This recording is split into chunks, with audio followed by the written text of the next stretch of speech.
Assalamu alaikum, dear students. I hope you all are fine and doing good. So, in your subject of social studies, we are studying our chapter number 19, Transportation in India. Today, our topic is about water transport. आज हमें water transport के बारे में पढ़ना है। India में हमें बहुत ही लंबी कोस्ट लाइन मिलती है। कोस्ट लाइन होता है जो समंदर के साथ वाला लैंड या फिर एरिया होता है।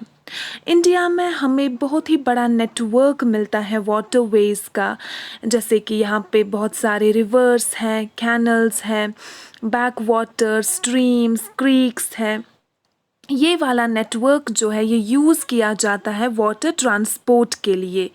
ये वाटर ट्रांसपोर्ट बहुत ही सस्ता होता है और काफ़ी इजी है। ये बहुत सारी चीज़ें इससे कैरी होती हैं, या फिर जो पैसेंजर्स हैं वो भी ये रूट यूज़ करते हैं to reach there destinations.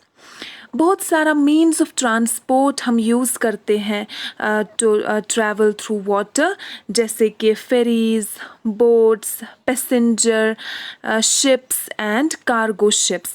Cargo ships में ज़्यादातर गुड्स ही कैरी होते हैं। मेन इनलैंड वाटरवेज होते हैं जो इंडिया के अंडर ही है, जो इंडिया के अंडर ही आते हैं और इंडिया में ही वो एक जगह से दूसरी जगह जाते हैं, जैसे कि गंगा और ब्रह्मपुत्र रिवर्स हैं, गोदावरी कृष्णा रिवर्स हैं, बंकिंघम कैनल है आंध्र प्रदेश में और तमिलनाडु में। ऐसे ही बहुत सारे रिवर्स हैं इंडिया के डिफरेंट स्टेट्स में जो यूज़ किए जाते हैं वाटर ट्रांसपोर्ट के लिए। इम्पॉर्टेंट पोर्ट्स भी हैं इंडिया में, फॉर एग्ज़ाम्पल चेन्नई पोर्ट है, Kandla port, Kolkata, Mumbai port, Visakhapatnam port. Port वो जगह होती है जहाँ पे जो शिप्स हैं वो लोड अनलोड करते हैं, या फिर वहाँ पे पैसेंजर्स शिप्स में चढ़ते हैं और वहीं पे उतरते हैं। इसका दूसरा नाम हार्बर भी है। इसको पोर्ट या फिर हार्बर भी कहा जाता है। Next is air transport. Air transport fastest mode of transport है जो कि बहुत ही महंगा और एक्सपेंसिव भी होता है। इसमें हम दो तरीके के मेनली यूज़ करते हैं, एरोप्लेन एंड हेलीकॉप्टर। और जहाँ से एरोप्लेन्स टेक ऑफ करते हैं या फिर लैंड करते हैं उसको बोलते हैं एयरपोर्ट, उस जगह को।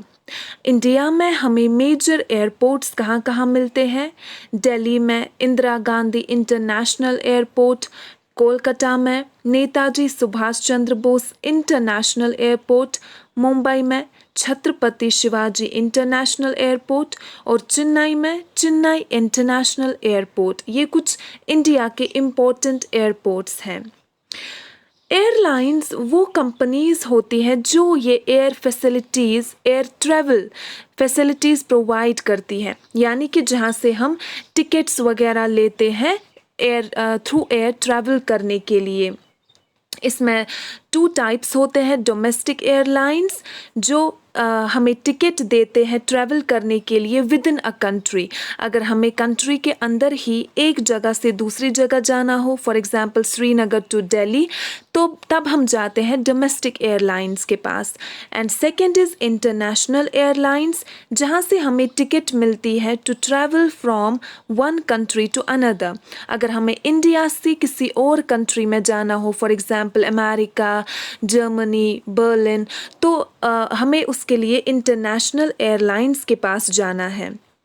इंडिया में गवर्नमेंट एयरलाइंस भी है, फॉर एग्जांपल एयर इंडिया, और जो कि गवर्नमेंट चलाती है, और कुछ प्राइवेट एयरलाइंस भी हैं जो कुछ प्राइवेट कंपनीज चलाती है, जैसे कि किंगफिशर एयरलाइंस, स्पाइस जेट है, इंडिगो है।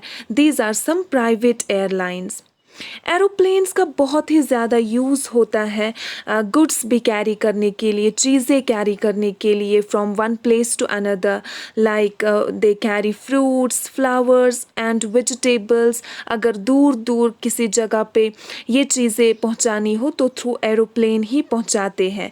और हेलीकॉप्टर का यूज़ होता है नेचुरल कैलेमिटीज़ के टाइम पे, फॉर एग्ज़ाम्पल अगर कहीं पे फ्लड आ जाता है या अर्थक्वेक आ जाता है तो उस टाइम पे इमरजेंसी में हेलीकॉप्टर का यूज़ किया जाता है। जो विक्टिम्स होते हैं, जो इन चीज़ों से हिट हुए होते हैं, अर्थक्वेक या फ्लड से या किसी और नेचुरल कैलेमिटी से, उनको फूड देने के लिए, क्लोथ्स या फिर कोई भी मेडिसिनल इमरजेंसी के लिए हेलीकॉप्टर का यूज़ किया जाता है। Okay, so this is it for the day. Do reading of page number 109. Take care. Allah Hafiz.